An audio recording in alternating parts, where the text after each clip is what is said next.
me desvio aqui.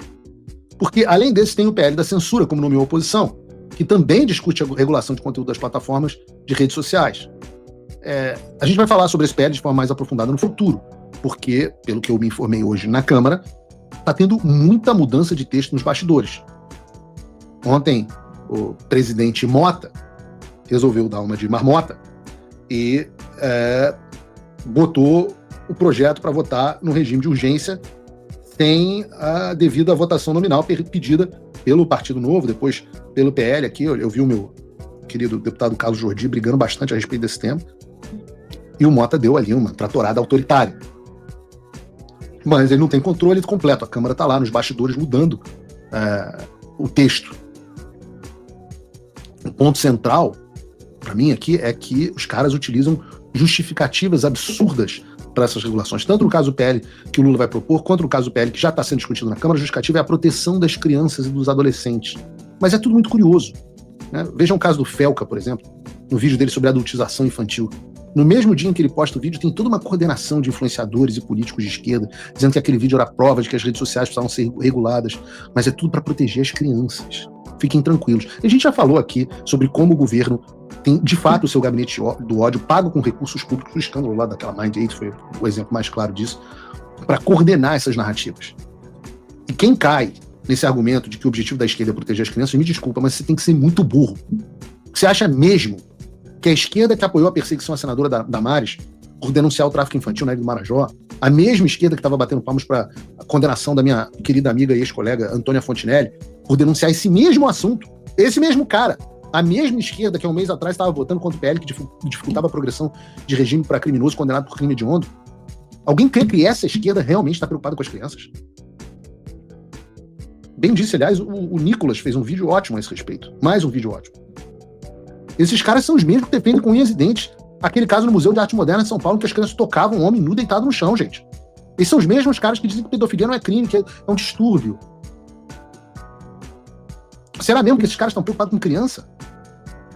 Pô, pelo menos desconfiem. Pelo menos desconfiem.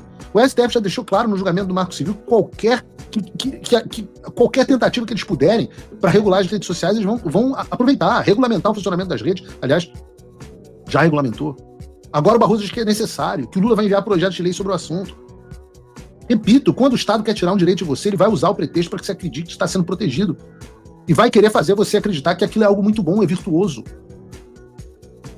Só não vê quem não quer, pô. Só não vê quem não quer. E vejam, isso não é um problema só de política interna.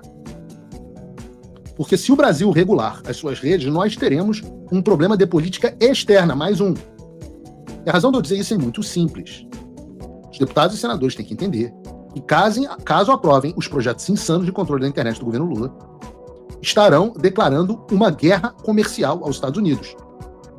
Fazer isso sob a tarifa Moraes de 50% e com uma investigação da seção 301 em curso, isso mostra que o nosso Congresso está sendo conduzido por pessoas irresponsáveis. As empresas brasileiras devem se preparar para tarifas altas e duradouras e o povo para uma recessão dolorosa. Fala, amigos do canal. Tá gostando desse vídeo? Então não esqueça de deixar o like, comente quanto quiser e compartilhe com seus amigos e inimigos por um Brasil melhor e mais justo. Inscreva-se no canal e nos ajude a chegar a 1 milhão de inscritos. Não saia daí que o melhor desse vídeo ainda está por vir. Caso os projetos arbitrários e loucos sejam aprovados. E se o objetivo é a venezuelização do Brasil, vocês estão de parabéns.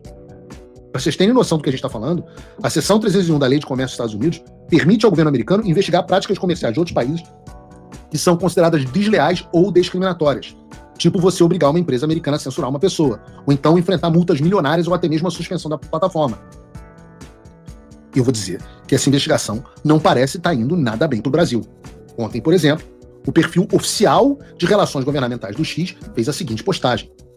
O X apresentou comentários à investigação do escritório do representante de comércio dos Estados Unidos, o USTR, sobre as ações políticas e práticas do Brasil que podem onerar injustamente o comércio norte-americano, em especial as plataformas de mídia social dos Estados Unidos. Os comentários do X destacam sérias preocupações quanto à necessidade de proteção da liberdade de expressão e de aplicação da lei justa no Brasil, impactando os provedores norte-americanos de serviços digitais e justificando um exame no âmbito da seção 301. O X, que é de propriedade do homem mais rico do mundo, está dizendo que contribuiu com a investigação da seção 301 contra o Brasil e destacou a necessidade de proteção à liberdade de expressão no país. De maneira mais específica, eles escreveram o seguinte: os comentários do X ao USTR argumentam que os tribunais brasileiros estão contornando o Tratado de Assistência Jurídica Mútua, o MLAT, entre Estados Unidos e Brasil, obrigando subsidiárias locais a entregar dados e comunicações, inclusive de usuários norte-americanos, sem recorrer aos canais diplomáticos, e mesmo quando isso contraria a lei dos Estados Unidos. Em 2023, o Supremo Tribunal Federal do Brasil confirmou essa prática, ignorando normas internacionais e criando conflito com as leis norte-americanas.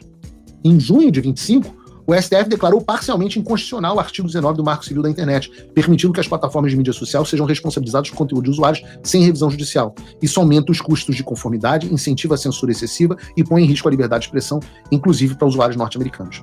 Por isso, instamos o USTR a examinar essas barreiras comerciais. O Superior Tribunal de Justiça do Brasil tem afirmado jurisdição global, determinando que as plataformas como o X removam conteúdo no mundo inteiro, mesmo quando lícitos em outros países, como nos Estados Unidos. O tribunal classificou isso como uma consequência natural da internet, desconsiderando o direito internacional. Isso estabelece um precedente perigoso, e o X destacou esse risco em seus comentários ao USTR.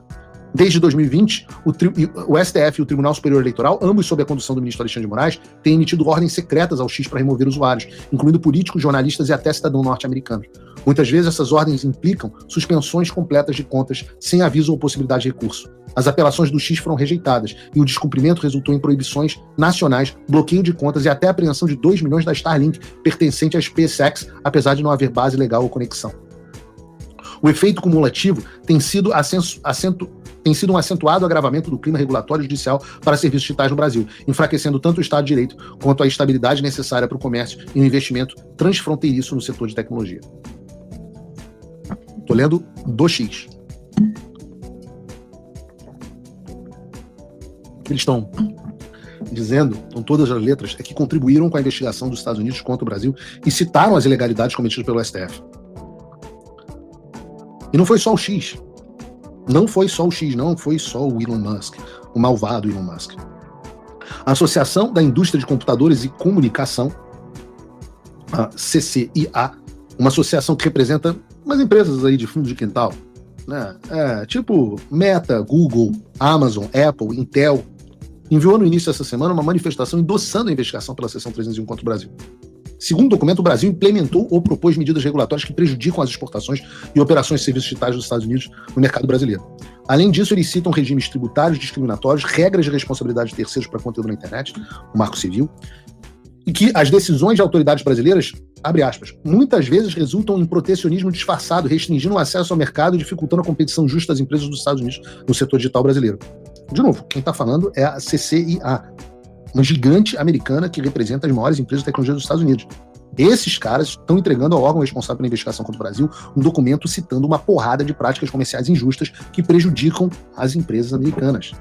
Então, assim, não precisa ser nenhum gênio para entender que essa investigação não está indo nada bem para o Brasil. Quando eu falo sobre o nosso processo de venezuelização, é porque eu conheço as consequências que uma investigação pela seção 301 pode ocasionar. Vejam, só pensem, que caso o resultado da investigação seja que o Brasil, de fato, adotou práticas comerciais desleais contra os Estados Unidos, algumas medidas podem ser tomadas, por exemplo, tarifas punitivas adicionais sobre os produtos do país infrator, ou seja, mais tarifa, restrição quantitativa ou proibição de importação de certos produtos do país-alvo, que são cotas, banimentos, embargos, suspensão de concessões ou benefícios comerciais anteriormente concedidos, tipo retirar o acesso a programas preferenciais, como o Sistema Geral de Preferência, o SGP, que dá isenção ou redução de tarifas para produtos de países em desenvolvimento, inclusive Brasil. Medidas no âmbito de serviço ou investimentos, como se revoga privilégio de empresas brasileiras operando no mercado americano, restringe compras governamentais do Brasil e etc, etc. Isso tudo é paralelo à sanção Magnitsky, não tem nada a ver. Não é uma sanção ou outra, você soma todas essas possíveis. Então a gente está falando aqui de tarifa em cima de commodities. Atenção, agro! Proibição de empresa americana de comprar determinados produtos exportados para o Brasil. Revogação de benefícios de empresas brasileiras. Proibição de compra de, por exemplo, atenção milicada, de equipamento militar americano. E por aí vai. E vendo tudo isso acontecendo, o que me faz o presidente da Câmara dos Deputados? Me aprova uma urgência de projeto de lei sobre regulamentação de rede social. Por isso que eu repito, se o objetivo é venezuelização do Brasil, parabéns. Parabéns.